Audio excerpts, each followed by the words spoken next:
اینجا لروي أخلاقه يعني خواص سبحانه وتعالى شون وصفي في غمر عليه الصلاة كأخلاق طبعا بانتاي شيء زور فرعوني هي لإسلامتي ده كافرمي وإنك لعلى خلق عظيم. ممثل لسري همو روشته برزكاه. لسري همو روشته طبعا ليلة شوكة علي بكار هناوا وقبرين همو أخلاق كان رايخيكا الراخ استلاوة في غمر عليه الصلاة لسري همويا يعني أوندا برزة لسري أخلاقيشه. طبعا هو إنسان بأخلاقه وبرز أبي. بلان پیغمبر خدا صلی الله علیه و آله ئەوەندە بەرزە لە سەروی ئەخلاقیشە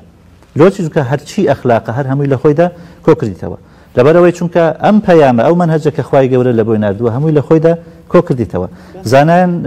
ئەفەرمون یعنی قورئانێک هەیە کە ئەم کەونەیە کەون ئەڵێن الکەون قورئان صامت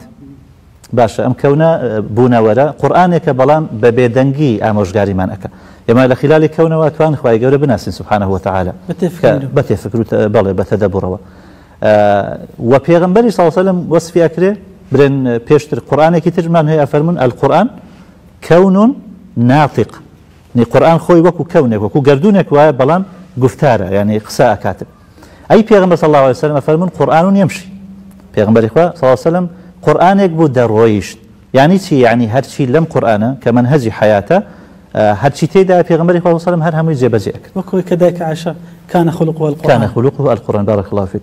جاء في غمر الله صلى الله عليه وسلم يعني لهم جانبه وكامل بوا بويا إما أتوانين